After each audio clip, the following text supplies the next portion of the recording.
Kasaragod CPI നേതാവ് RSS വേദിയിൽ. മീഞ്ച പഞ്ചായത്ത് മുൻ പ്രസിഡന്റ് സുന്ദരി ഷെട്ടിയാണ് RSS പരിപാടിയിൽ പങ്കെടുത്തത്. ഹൊസങ്കടിയിൽ നടന്ന ഹിന്ദു ഏകതാ സമ്മേളന വേദിയിലാണ് സുന്ദരി എത്തിയത്.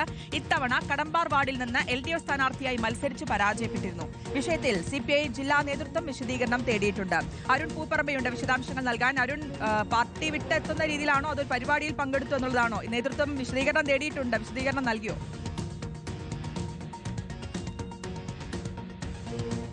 കഴിഞ്ഞ ദിവസമാണ് മഞ്ചേശ്വരം ഹൊസങ്കടിയിൽ ഇത്തരത്തിൽ RSSന്റെ നിയന്ത്രണത്തിൽ ഹിന്ദു ഏകതാ സമ്മേളനം എന്ന പരിപാടി സംഘടിപ്പിച്ചത്. ആ പരിപാടിയിലാണ് CPIയുടെ പ്രാദേശിക നേതാവ് നേരത്തെ 2021-26 കാലയളവിൽ മീഞ്ച പഞ്ചായത്തിൽ LDFന് പഞ്ചായത്ത് പ്രസിഡന്റായി ആ സ്ഥാനം വഹിച്ച, നിലവിൽ ഈ കഴിഞ്ഞ തദ്ദേശ തെരഞ്ഞെടുപ്പിൽ അവിടെ LDF സ്ഥാനാർത്ഥിയെ മത്സരിക്കുകയും പരാജയപ്പെടുകയൊക്കെ ചെയ്ത സുന്ദരി ഷെട്ടി ഈ പരിപാടിയിൽ പങ്കെടുത്തതിന്റെ ദൃശ്യങ്ങളും ചിത്രങ്ങളുമാണ് ഇപ്പോൾ പുറത്തു വന്നിട്ടുള്ളത്. ഇത് പൂർണ്ണമായും RSSന്റെ നിയന്ത്രണത്തിലുള്ള പരിപാടിയാണ്.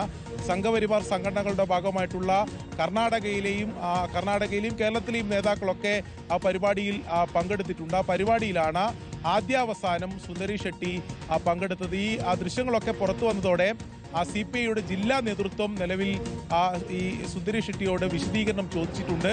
വിശദീകരണം കൃത്യമല്ലെങ്കിൽ സംഘടനാ നടപടി ഉണ്ടാകും എന്നതാണ്. മറ്റു പരിശോധനകളുടെ ആവശ്യമില്ല, കൃത്യമായ RSS പരിപാടിയിൽ പങ്കെടുത്തു എന്ന് തന്നെയാണ് ജില്ലാ നേതൃത്വം വിലയിരുത്തുന്നത്.